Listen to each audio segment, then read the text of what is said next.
Now, doing that. just to preface my answer with a better understanding of the relationship between the Bible and the Talmud, the Bible, most people are not aware of this, was written deliberately in the most cryptic form possible, leaving out some of the most important details so that the story or the law, depending on what this Bible is discussing, could be made intelligible.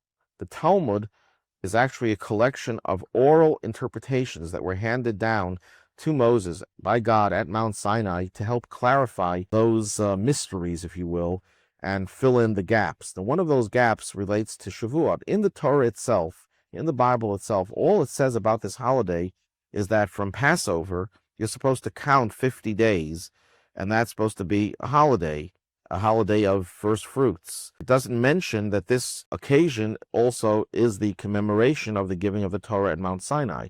That is deliberately left out of the Torah. It was part of the oral tradition, and in the Talmud we read that this is actually the time that the Torah was given.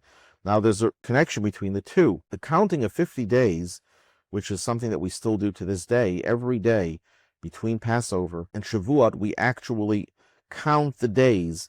It's a whole ceremony, a whole ritual of counting the days.